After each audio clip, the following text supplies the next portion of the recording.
This is the Under Pressure Podcast. Every week, wherever you get your podcasts, we have guests on to talk about their careers from a different angle. So remember to keep up to date with us on Instagram and Twitter at underpressure1_ and Under Pressure Podcast on Facebook. Now let's get started.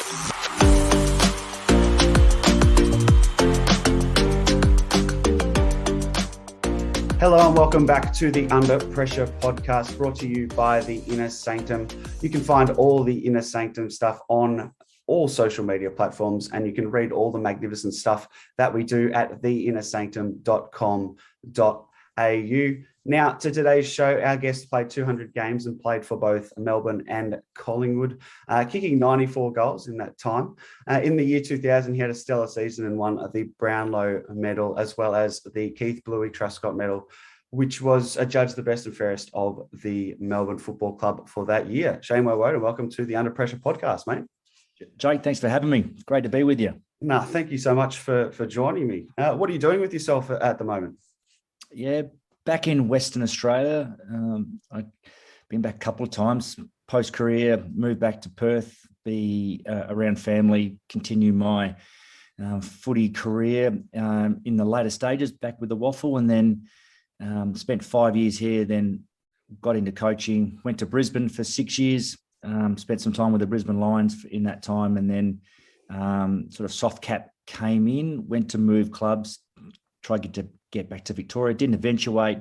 So I then brought the family back to WA again. So been back here now, not really coaching as much anymore. The aspirations to coach in the AFL are no longer there. So more community, more school-based, and back in the corporate world. I love it. Love to hear it. Love to hear it. Are you getting a lot out of the sort of the younger years coaching?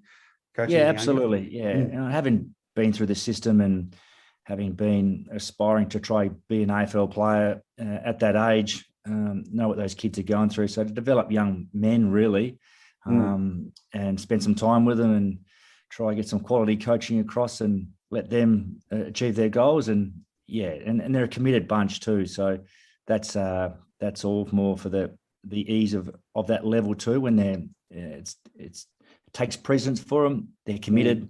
They want to do it. And for me, really, it's a great lifestyle balance too, because it only goes for 12 weeks in term 2 and term 3, and no pre-seasons, and you're done. That's pretty good. Pre-seasons can be hard though, if they want to do those. Yeah, for sure. Now we'll get straight into it, talking about those sort of younger years. But even before you came into the AFL, did you have any injuries like prior to coming into the AFL, or was it pretty smooth sailing? Yeah, no, it wasn't smooth sailing as a junior. I think my first year of 17s, like year 11, I had a little bit of soft tissue stuff. So I actually gave the game away for.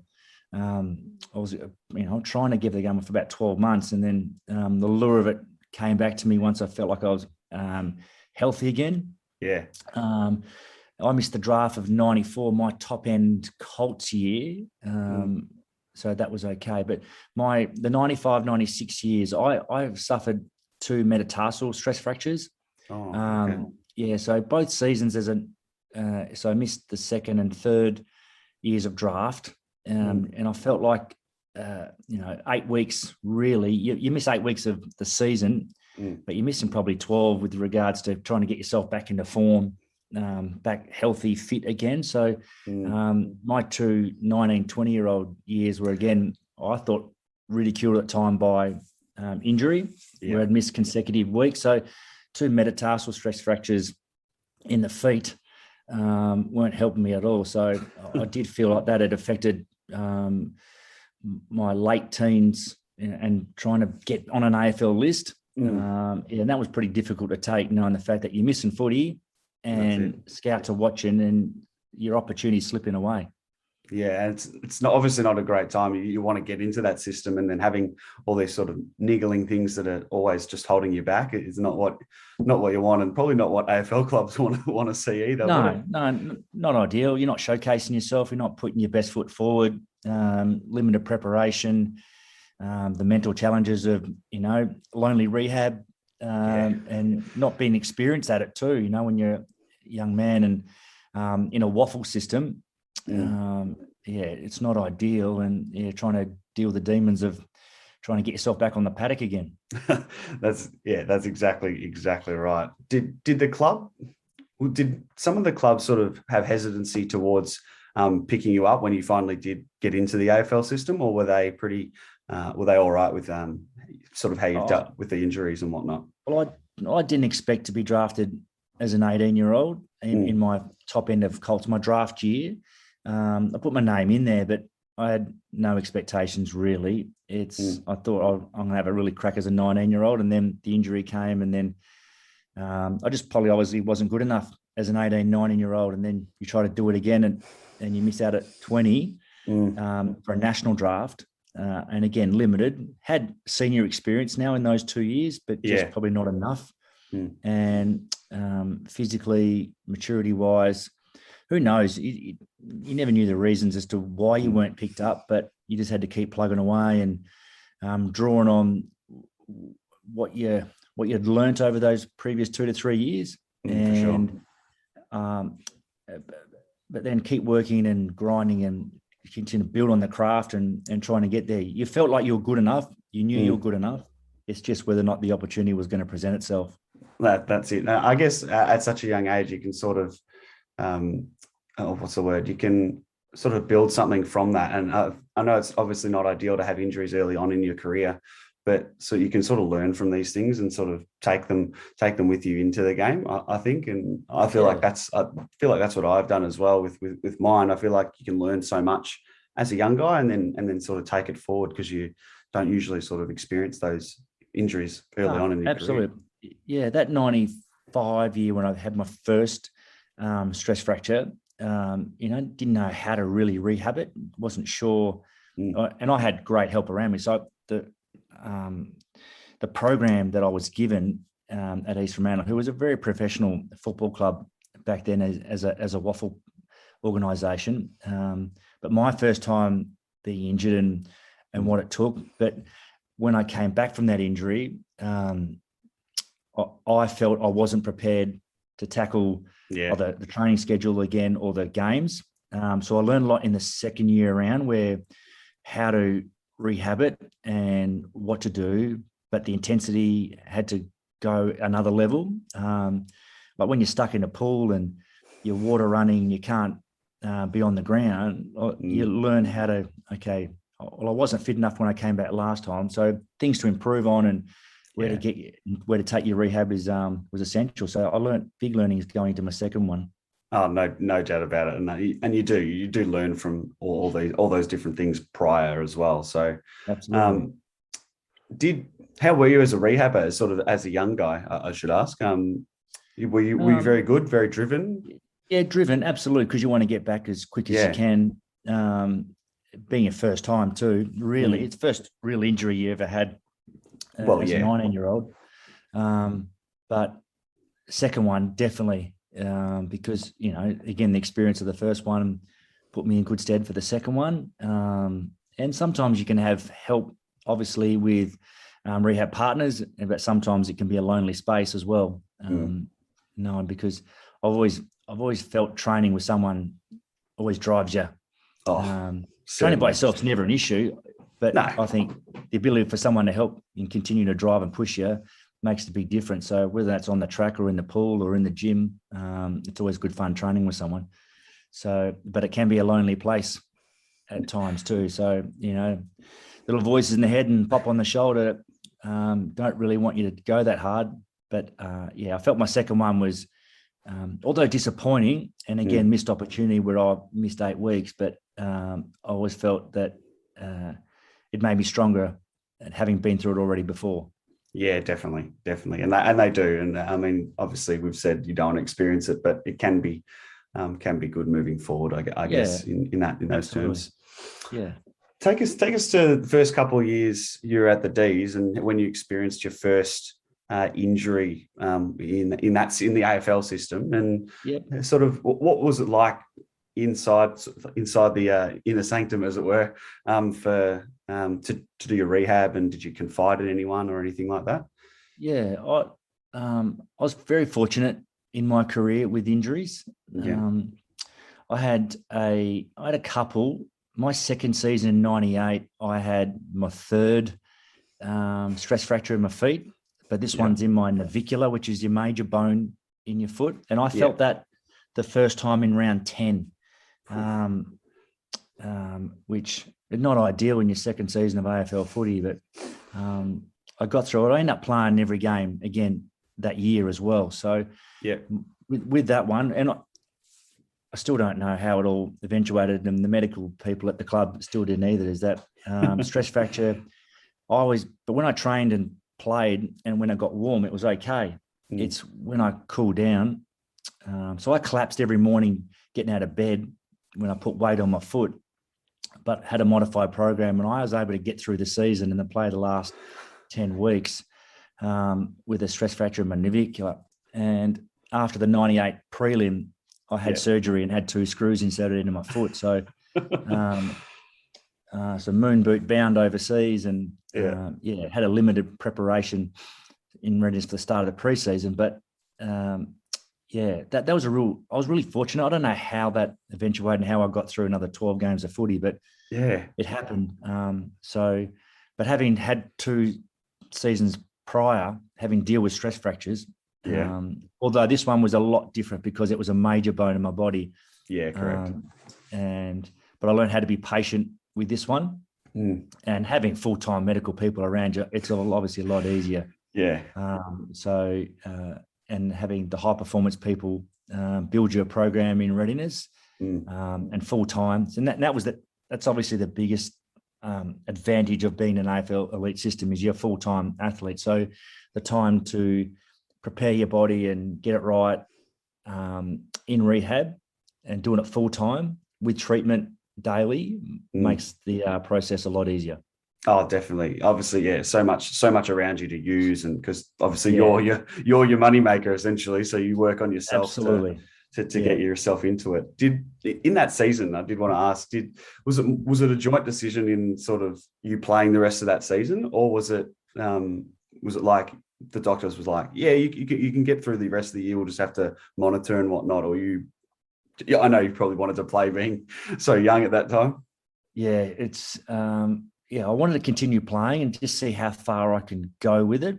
We weren't going to scan it because if we scanned it, we knew what the issue was going to be, and it was straight away would have been season done. Yeah. So, but we modified the program. So doctor and I and physio, we'll just go week to week and see where it sits and fits. But the one thing that we didn't do is we didn't scan it because we knew the worst. We knew what it probably would be, and then that would derail the season. So. We took a gamble. It paid off. Yeah. If we had got to the grand final after that prelim of 98, I wonder if I would have played. I was gonna ask that. Yeah. Yeah. I was at the tip of it being a disaster, and that's how much pain I eventually got to in that 98 season. So, 2 days after the game, I'm in surgery getting it done. But yeah, we were blown away by how far I can get through it without really crippling me, and the fact that it didn't get any worse really game day, as long as it stayed warm. Yeah. But it was a miracle, really. I didn't know how I did it, but sometimes the body can play silly things on you. But yeah, post training, post game, the pain, excruciating. So. But yeah, we modified it and it worked, and yeah, we got through a season which was I was really grateful for. Yeah, and obviously didn't have to make that tough decision at the end there, although you probably would have wanted to make that tough decision, I guess, going into the grand final. Had to get it done. Yeah, had to get it done. So it would have been interesting if we had got to that position. The Under Pressure Podcast. We'll take it to the whole career. What was your worst injury right through your entirety of your career? I know you said you were lucky, but the 98 one was strong, but I did feel the 2001. I got a soft tissue injury in 2000, so the upper insertion with a tendinopathy, so the upper insertion of the hamstring into the glute, which eventually you just lose power. You can't really generate the power that you want to be able to do. So I suffered that for probably half of the 2000 season. And I got through it. I eventually did my hamstring on grand final day in 2000. Did it in the first quarter. I've got a great photo. I've got to find it somewhere again. Old stand back in those days, the Northern stand. There's a photo of top of the Northern pulling down on me, and Chris Heffernan tackles me in the first quarter, and I've got a lump in my hamstring where it goes on me. So having to deal with that all year was probably the biggest challenge of my career.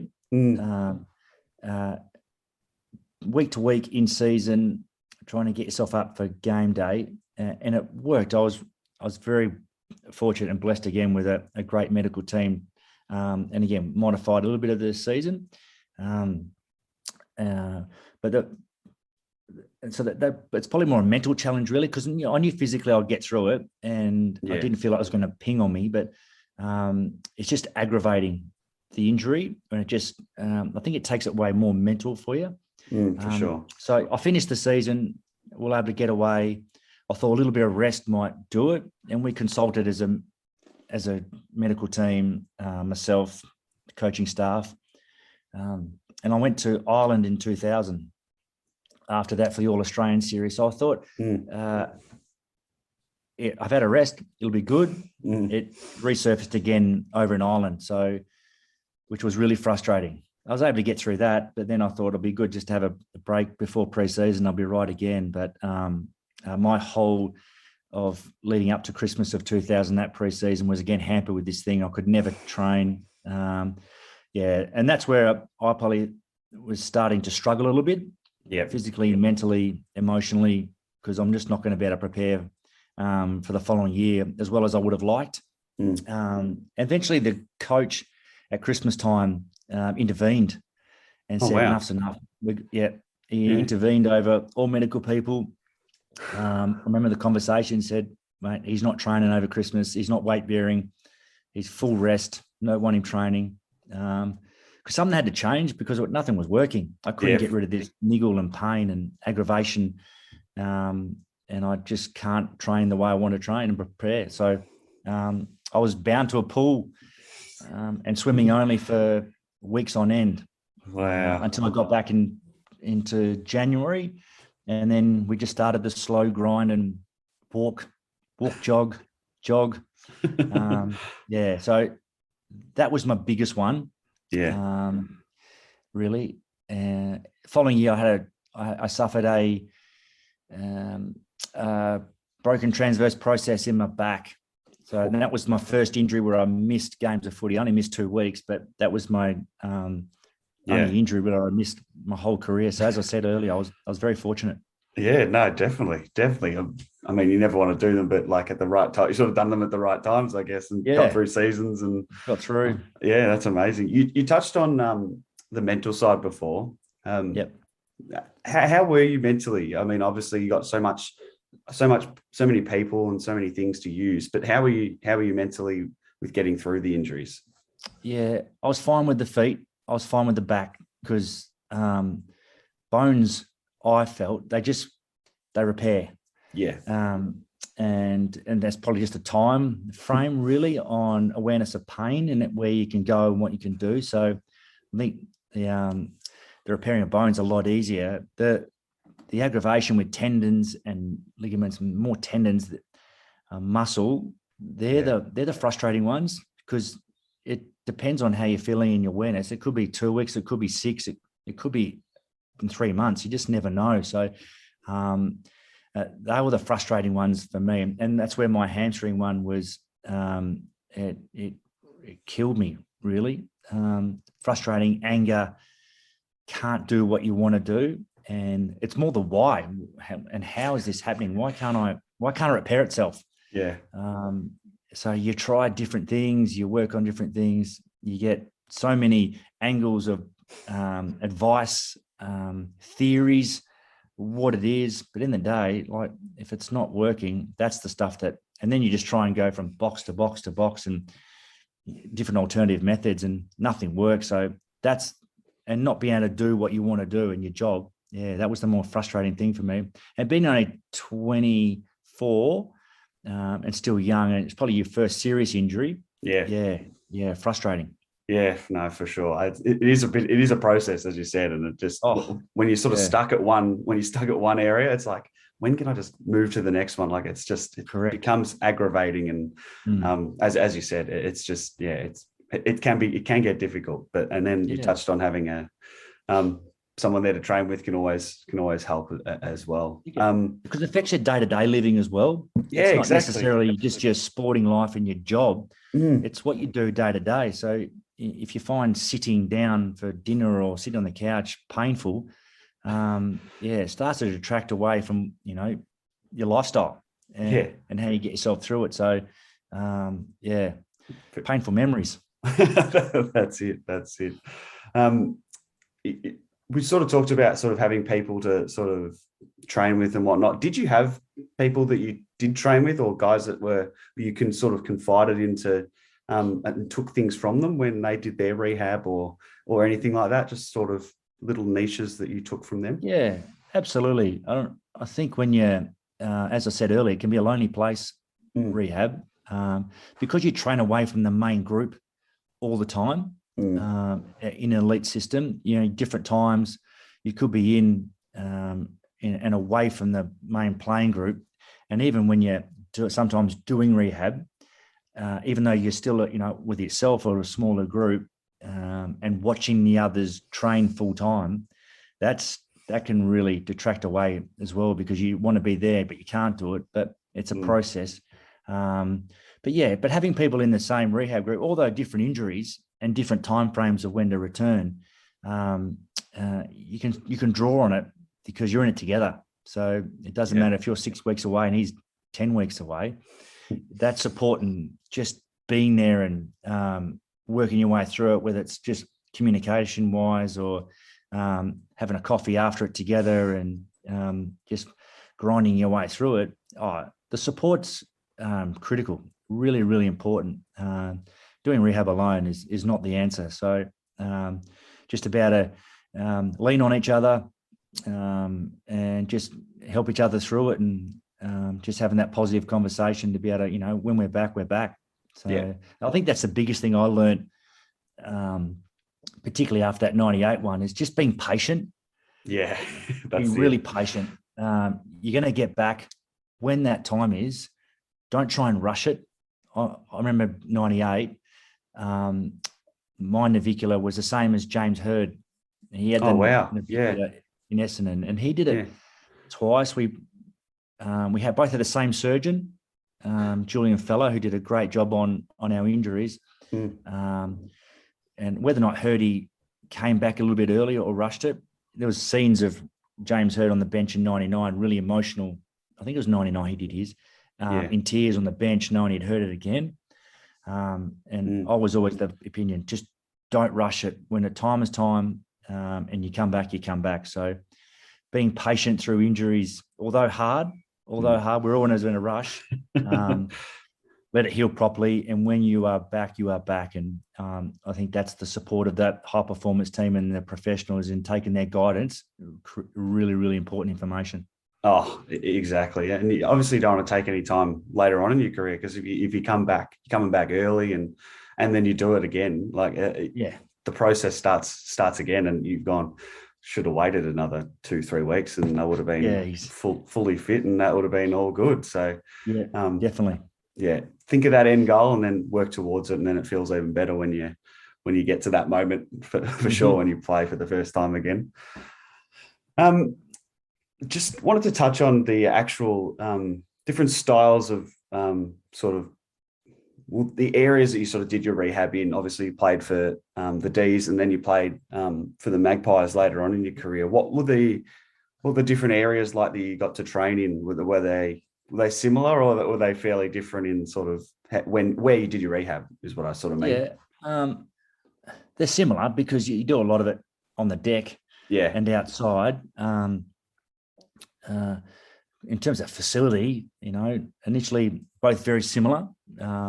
We trained at Junction Oval at Melbourne in my time. It's very different now to where the boys are. They've got elite training facilities now, but obviously we weren't blessed with funds and cash flow. So, but that's what makes footy environments, just learning Correct. to deal with old suburban grounds and what you deal with, and that's what you do, So we didn't have a hell of a lot.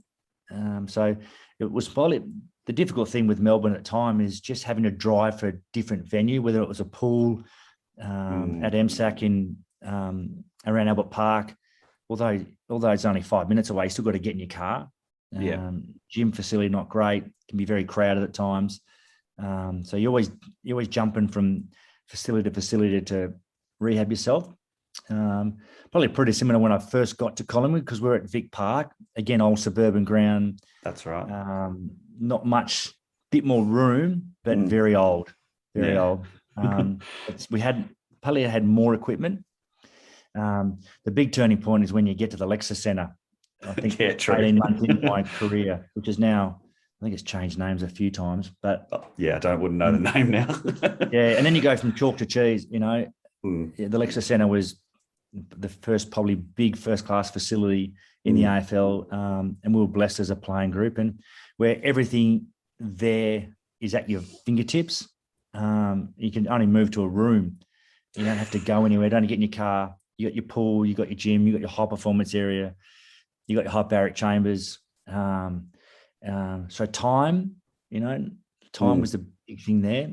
That's it. And that was easier. So that was probably the biggest difference, just knowing you had a first class facility, and, if you needed to get a scan or whatever it was, you could walk around the corner and it's all there for you. So that was my biggest thing. But otherwise, in terms of, and the other changes is different medical teams, different high performance teams, different opinions, different theories. I did my hamstring in a pre-season, 8 weeks out of the 04 season, my first or second real soft tissue one. And I came back at 21 days and did it again. So I had 28 days before round one.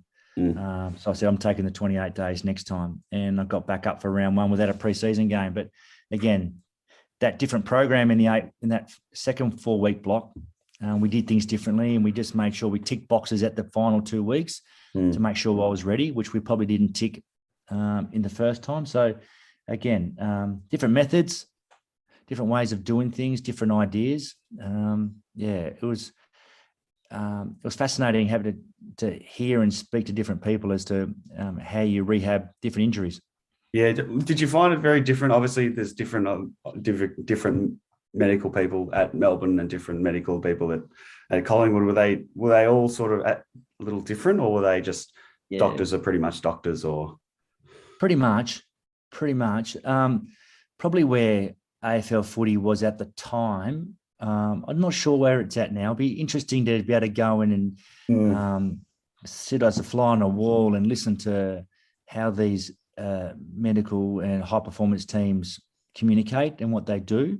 Back in the time, I felt it was very. So I have a wife as a naturopath. The alternative ways and methods to see it differently or treat it differently or what to take really opened my eyes to the world, really, and how we do things, and where it was very, there's the box, we don't go without it. And I felt footy clubs at the time didn't really want to see different opinions and go outside the box. Very black and white, this is our way, this is how you do it. Whereas I was a little bit frustrated as, why aren't we trying this? Why can't we do that? Between doctors and physios. So when you start to get osteopaths in, naturopaths, and different ways of thinking, that was the frustrating thing. Why can't we all just collaborate? We're on the same page. We're trying to do the same thing and get to the end point together. So why can't we bring in different ideas and methods? That's it. Whereas I think now probably that might be the case a bit more so. So, that was the frustrating thing from a player's point of view. Could imagine. Obviously, got so many things thrown at you. It's like, why can't we just one common goal? Yeah. I found it really, really frustrating. Why can't we go and look at that box and see if we can try something completely different? And yes, it's an alternative method, but it might work.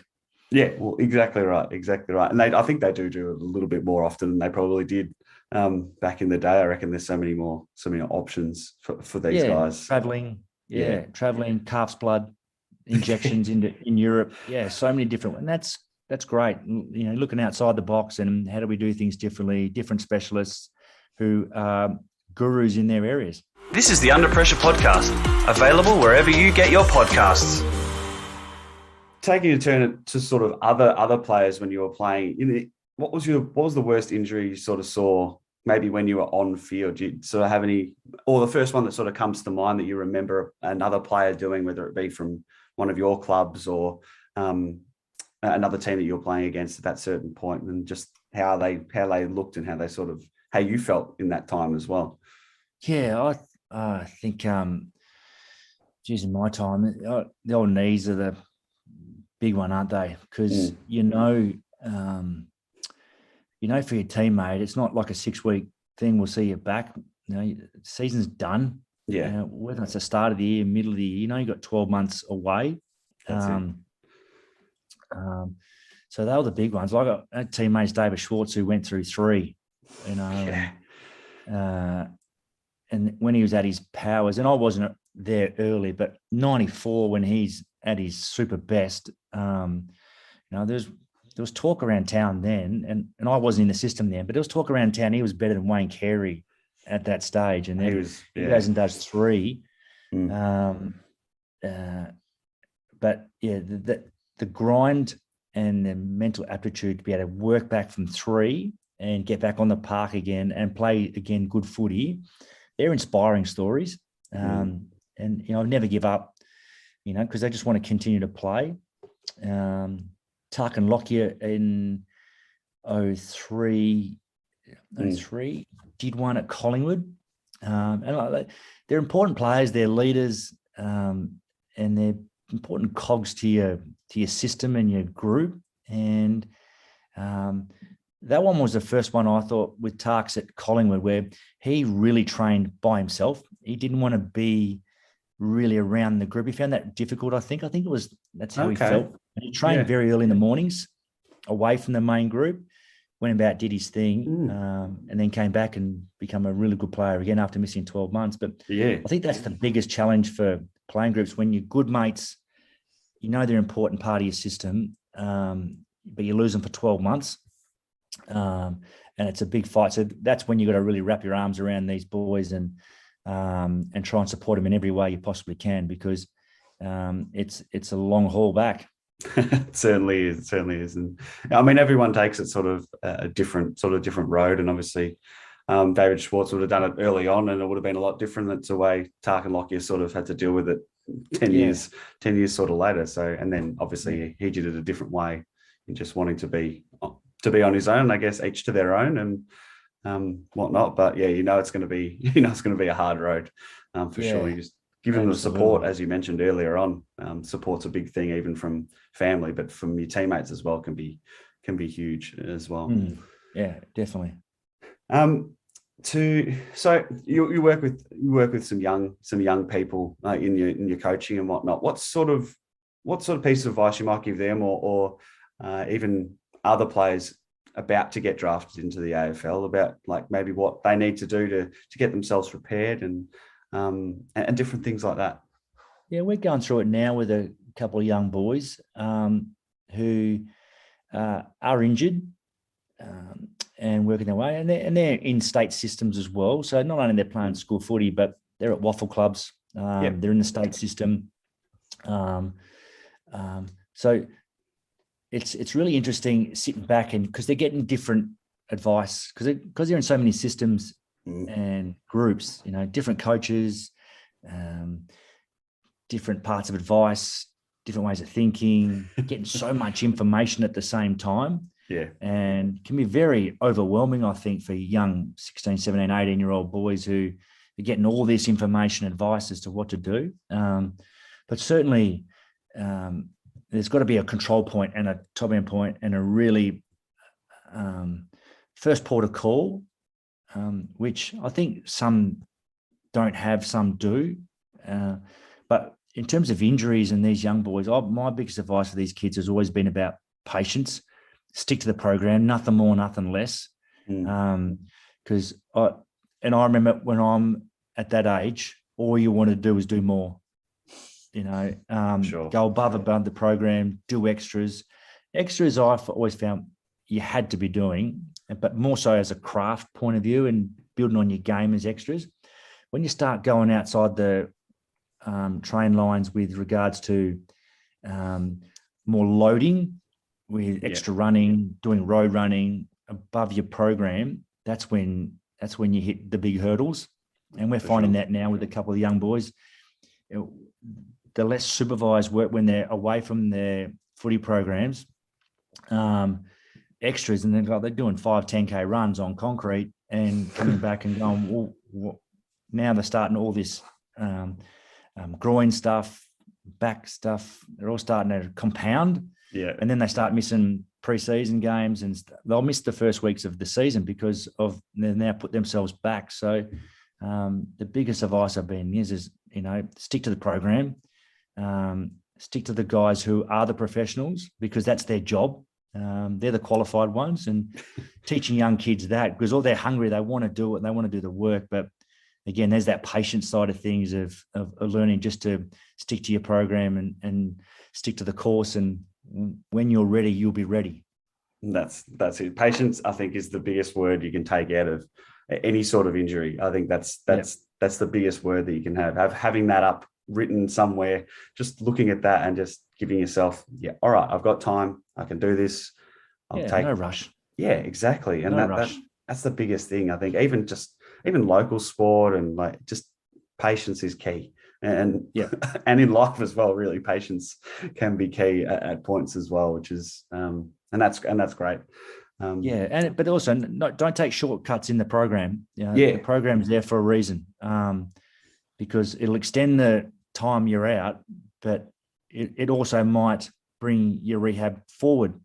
Because your body might take the things a bit differently. So that's always been a big one: is stick to the program.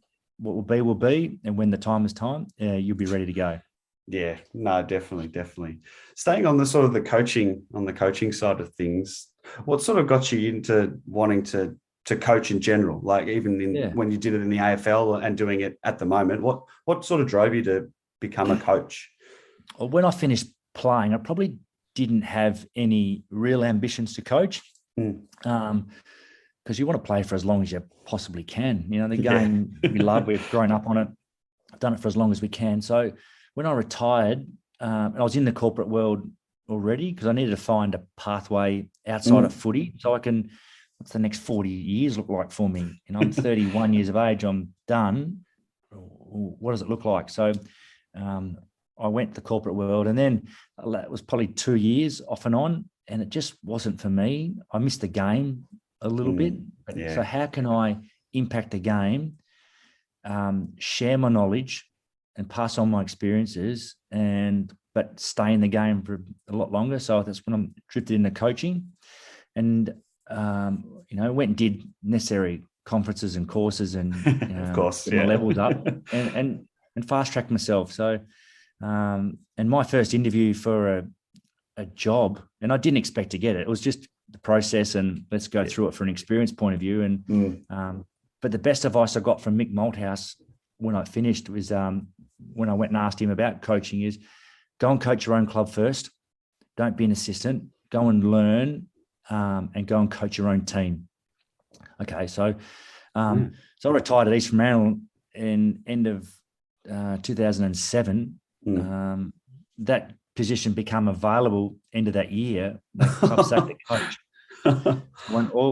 I'll put my hat in the ring. I'll go through the experience, and I bloody got it. Were you expecting that? No, not at all. So I must have wowed him in something with my presentation. Because I didn't have long to prepare for it. I was in Canberra at the time doing my level 3 coaching, and then got the call up from the CEO to say you'll present next Tuesday, and that was a Friday. I hadn't had anything prepared. So when I got back to Perth on the weekend, I had 3 days to get it ready, and wowed him with 1 or 2 pages and got the job. But I was in the deep end straight away with no coaching experience. And in a senior waffle team, I knew what the group needed. I wasn't experienced at coaching really, but knew some facets of how the game's played and knew what the group needed. And geez, what a learning curve that was for 3 years. Before I thought that was a time now. I've done my apprenticeship. Let's get in the AFL system and learn from the best, and where I can really take my coaching to another level, learning off other coaches. Yeah, what was it like getting into that? I mean, you did the apprenticeship, as you said, at East Fremantle, and then the first stint of being an assistant in the AFL. What was that like? Yeah, up and moved the family to Brisbane, which was a big one. Again, I'd moved the family a few times, so that wasn't new to us, but going to a different environment, which develops you as a person, as a family. It's great to do. I jumped under Michael Voss for 3 years at Brisbane. We weren't a strong team at the time, but yeah, learning how to, it's a fast-paced environment. It's all in, it's all on. It's for sure. Really, it's stressful. Coaching is stressful. Doesn't matter if you're assistant. Senior coach takes the brunt, obviously, being the face of the club, but the time from game to game and the prep work you need to be able to do. But I love building, and the biggest thing for me with coaching was I love building relationships with players. And sometimes as an assistant coach, you're the good cop, because sometimes the senior coach is the bad cop who needs to drop them, where you need to put your arm around them and give them a cuddle. Yeah. But building relationships with players is good fun. It's good banter. You get to know them. You get to know their families.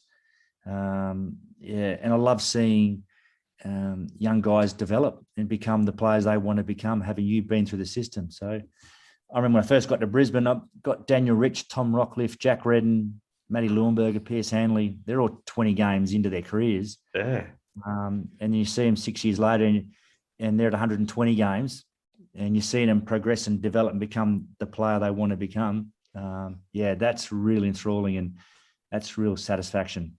Yeah, I was going to say that must feel amazing, seeing that. Obviously, you were there a few years, and then from the beginning of when you saw them to the end of when you saw them, like that. Yeah, you've impacted them so much, whether it be on field or whether it be off field. It does really mean a lot, I think, to them in the end. And some of them still playing pretty good footy too.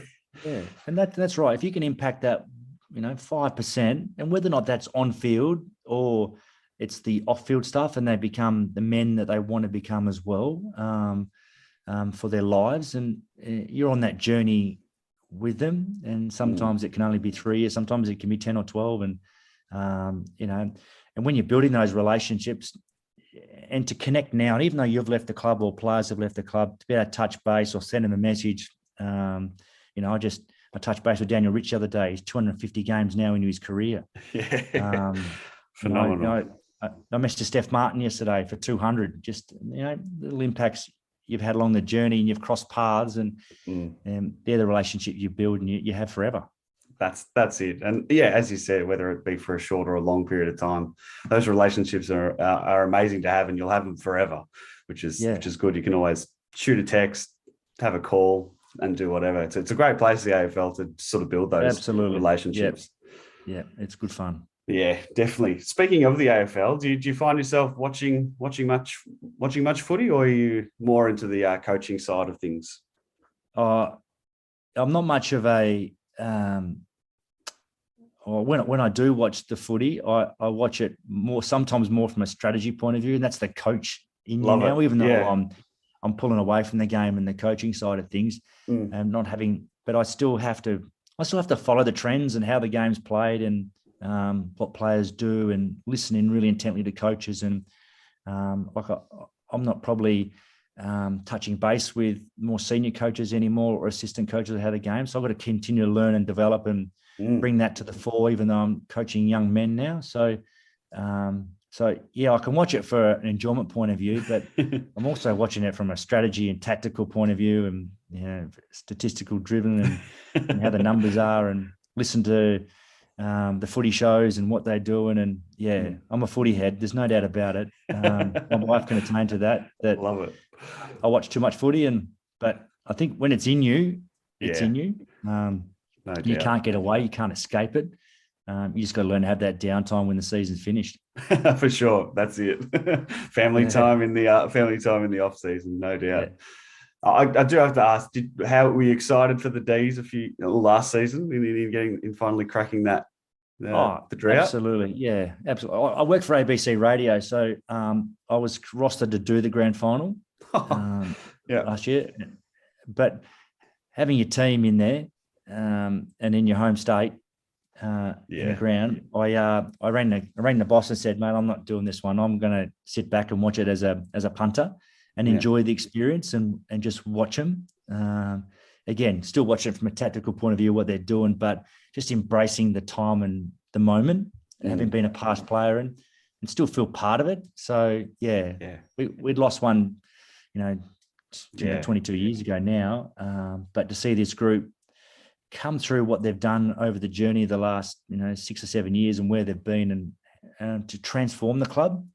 That's one. And I'm hoping this group now really looks to be a dynasty club and maybe win 2 or 3 and really stamp their authority on the comp. And they're doing that at the moment, and it's great to see.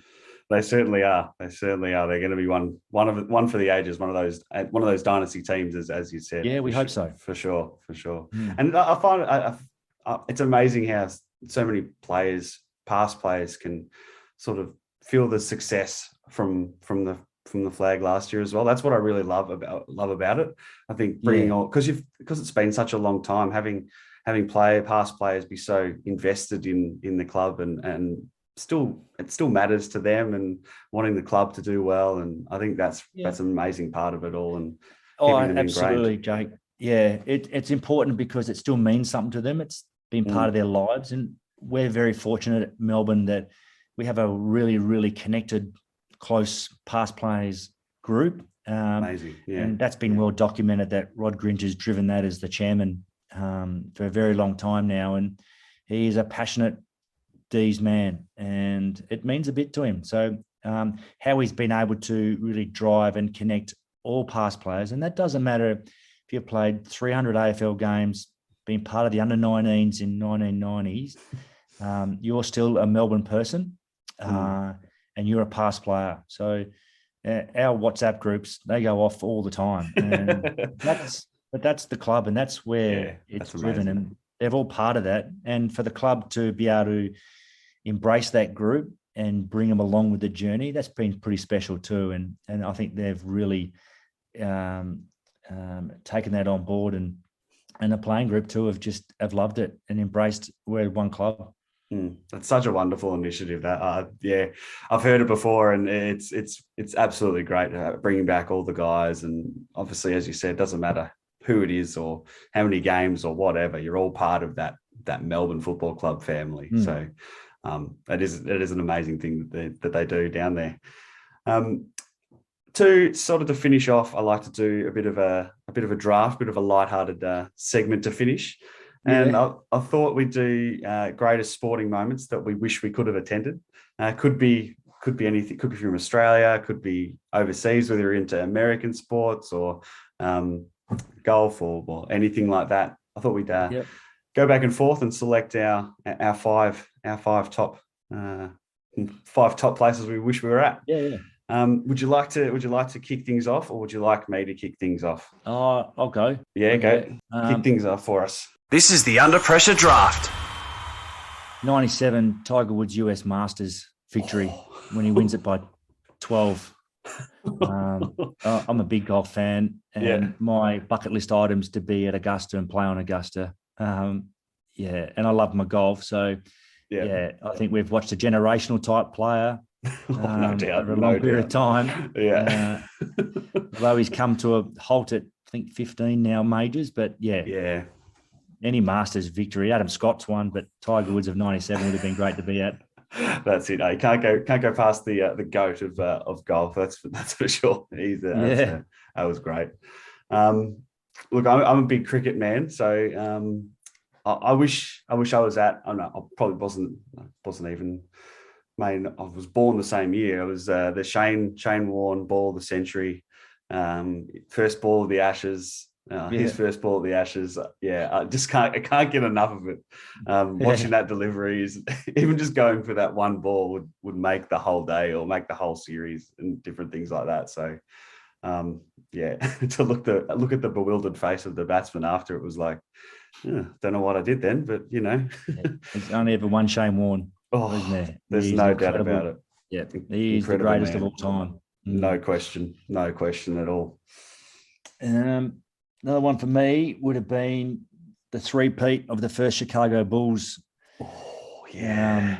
When MJ took them, I think it's 91, 92, 93 or something like that. Their first three-peat. I've been a Chicago fan back in the time too. So lovely. They created a dynasty there for themselves. Oh, they certainly did. That's probably you got one off me then. I reckon that was any MJ one is a big one for sure. Look, I'm going to go a bit selfish early on. I'm a big, I don't know if you've seen it, I'm a big Cats man. You are a Cats fan. That's it. So would have loved to have been at the 2007 game, although it was pretty one-sided. Would have loved to have been there for the first one in such a long time. I think it was an amazing moment for a lot of older fans. So that would have been one for me. Yeah, absolutely. It was a one-sided. It was 110 that day, wasn't it? It was quite big. A grand final.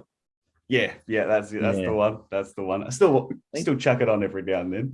Yeah, I think it's one where grand finals you'd just to be able to enjoy the last quarter and embrace it and be in the moment and not feel so stressed as a player where it's tight and you better walk away with it and romp it in. 90 points. I reckon. Yeah, 90 points at three-quarter time. I think you can safely say it's in the bag from that point. Absolutely. I think one of the greatest athletes I've loved all the time, and I'm a big tennis fan.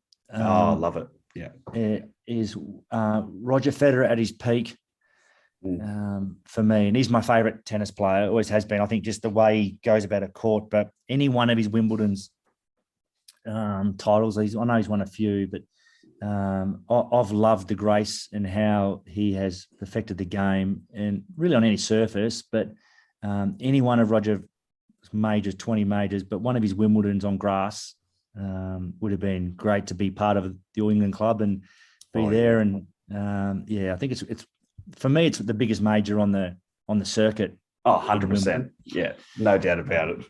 Yeah, I'm a sport nut, but and I love my tennis. So yeah, watching Fed when he's at his prime and his best, and when he was unstoppable. Although I know Nadal had it over him at the French, but on grass, Fed's a special player. Yeah, no question. Obviously, there's three of them at the top of the tree now at the moment with the 20 odd Grand Slams each, and we've been blessed in the tennis world. That's for sure. It's been crazy. I'm going to go with a pretty iconic moment in Sydney. Kathy Freeman, her win there. The just being in the arena, I reckon, would have been amazing. The atmosphere and her getting started, and then just the whole race in general, and then obviously Bruce McAvaney, king of commentary, commentating the whole thing through is a pretty iconic moment and would have been quite amazing to be at. Oh, absolutely. Yeah, I was at the 2000 Olympic Games. I got to get up to Sydney. It was one of my gifts after winning the Brownlow. Oh, wow. In my Brownlow speech, I thanked our two major sponsors in LG and Tui's. Love it. And Tui's gave me a week's accommodation and tickets to my pet event. This is my next one for you. Yeah, go for it. I would love to be, and it's my pet event. The 100 final men's is my pet event, and the one that stands out for me all the time. And we know we've had Usain Bolt for a very long time, and he's dominated the scene, the circuit, and the greatest athlete. But the big one for me is 1988 Seoul, where Ben Johnson goes 988, I think. Yeah. And there's imagery and a focus of, and I know it's tainted with his drug scandal of that year and it got taken off him, but there's imagery of when the camera's at the finish line and it pans down the straight when they're on the blocks and about to explode. Yeah. And it's on Ben Johnson's eyes and you could see he's not going to get beaten. Yeah. And that 9 seconds is one of the greatest races I've ever seen. And it's my pet event. So I was very fortunate to get to the Sydney Games and watch those boys at night go at it. So, that's amazing. Yeah, pivotal. That it was huge. Yeah, it's an amazing event, and that's the one that most people will sit down and watch, whether they haven't watched the. But if you know stuff about it and know what's happening and know what's about to go down, it's amazing. It's a great event. Great event. Unbelievable athletes, aren't they? Oh, I still don't know how they do it. I couldn't do it in 18 seconds, probably. Yeah. I'm going to go for. It's probably, as you said, it's probably not like Roger Federer. It's probably not one particular game, but there was a period of time where Tom Brady was absolutely in his peak and winning back to back. I think they won 3 and 4 or something like that, or something ridiculous, something stupid. They were an amazing team, and just to watch him in the flesh would be absolutely ridiculous. I think he's one for the ages. The greatest player. Yeah, that's it. Greatest player of all time. Retired. Does the now Tampa not retired. Does the Tampa Super Bowl stand above any of his other ones he won with the Patriots? Oh, see, a lot of people would say no, but I think it would just be. I think it's just as good. I think just as good. You can't discredit a guy who's coming into a new system, being the greatest of all time. The pressure that comes with that, and then coming into a new system and having to deal with all these players. It's like he can't win it on. I mean, he can win some games on his own, but like it's a whole team effort, and to get that team across the line, coming from pretty much nowhere, really, to win. Oh, I love watching it. I'm glad he's coming back too, which is great. Retired, then not retired. So we'll see how we go. Business. Exactly what it was. I was watching the playoffs recently, and my Rams managed to win the Super Bowl, so I was very pleased with that. But I think we beat him, and then he realised that I don't want to go out on that. No. I want to win. Yeah, want to win. That's passionate. There's real character for you. All right, I'll go. Last one, I think it is. You want to do? I'm a big cycling nut. Oh, I think and road racing, and I do want to actually hire a Winnebago. This is a dream of mine in off season. Hire a Winnebago and follow the tour. Love it. And have a few red wines on some of the hills post event, and just do it. So for me. And again, I'm sorry about the taintedness of it, but Lance Armstrong 7. Yep. That's a phenomenal. I reckon it's along with rowing, but I reckon cycling. It's a brutal sport, and they're phenomenal athletes, and what they can do. They are just purely on that, and how they grind for 3 weeks in the Alps and around the tour. But watching Lance Armstrong. Which I think has been the greatest rider of all time. I know there's a little bit of few issues with it, but he's 7. And I love the photo. There's a photo too of Lance Armstrong in his home, laying on his couch, and he's got the 7 Tour jersey victories all on his wall. Yeah. And there's a quote saying, "They can never take this away from me." Wow. Yeah, like phenomenal athlete, and his ability to go back to back to back and win 7 tours was amazing. Oh, it really was. And obviously barring all the stuff behind the controversy and stuff behind the scenes. It is an amazing feat. It was an amazing feat. That's certainly a big one. I'm going to sort of, probably not recent, but it was in the last sort of 10 years, the NBA finals between the Golden State Warriors and the Cleveland Cavaliers, when LeBron was on that team, and the 3-1 I think is the one I'm going for, and coming back from a 3-1 deficit against what is probably the best team to have ever played the game, and one of, I know that'll a lot of people won't be happy about that one, but to go to that, and to go to Game 7 or just any one of those games, it was just such high class, having Curry, Clay, LeBron, like there was Kyrie, like there was so many stars, and they were all at their peak, which was crazy. So That's certainly one I wish I went to. Did watch all 7 games though. That's back in the old uni days. I could